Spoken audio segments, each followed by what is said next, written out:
In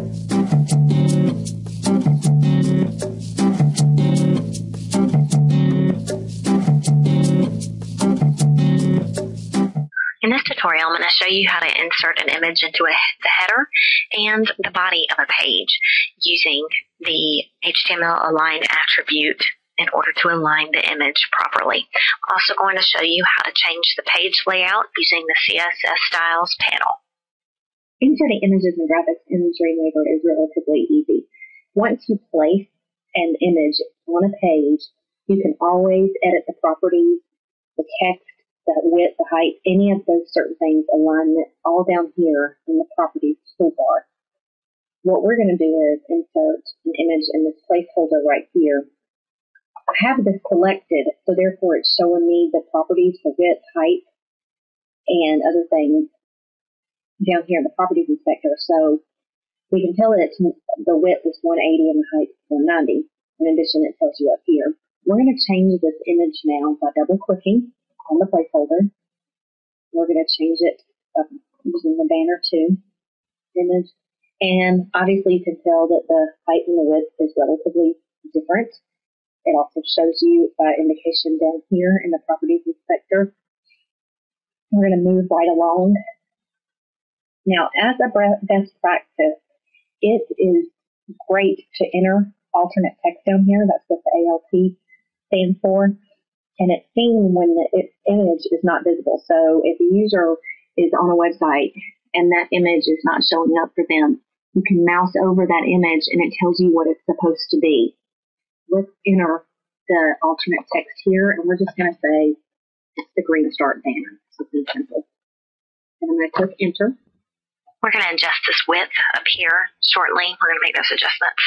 But now we're going to move along and insert an image in front of this paragraph right here. I'll put my cursor in front of when. I'm going to insert on the menu, image. I'm going to choose the butterfly image. And in the alternate text, I'm going to choose empty. Web standards recommend that this empty attribute be assigned to any graphics used for decorative purposes and that don't have or don't need specific information to the page to add to the page content. So I'm going to click OK. If you notice over here, it doesn't look real good like that. So we're going to adjust that image position, and we're going to use the align attribute from the property inspector down here. So with that image selected, if you look down here in the property inspector at class, it says content right now. We've got float left and float right. That's what the abbreviations mean. LFT for left and RT for right. We're going to choose float right, and now it's over on the right hand side, and it looks much better over there on the right of its container. And it forces the text to flow around to the left side of this image. Now, all 16 CSS layouts include float right and float left in their default style sheet. So you're going to see that in any of the sample layouts that you choose to work with or start with. And what float is, it's a relative property that moves an element to the left or the right of the element containing it. So since we made it go right, the text then has to go left. If we were to do it on the left-hand side, the text would float right of that image.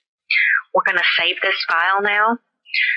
Go up here. You can either click Control-S if you're a Windows user or Command-S if you're a Mac user, or you can go up to the File menu and save.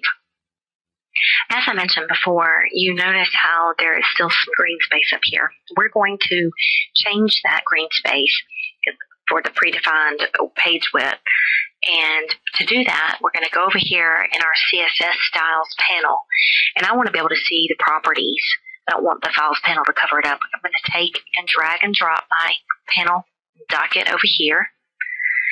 And I'm going to choose container because that's where my header is located. If you were to click on that image, you can see that the width is 950, but yet over here in the container, the page or the container width is 960. So we want to change that to match the image width. To do that, you just click in there in the width, type in 950, hit enter. You can go back and dock that panel back over in the panel dock. And if you notice, our page width has now changed and it looks appropriate. Let's go ahead and save our work. I did this by holding down the Control plus the S key. And this concludes our tutorial.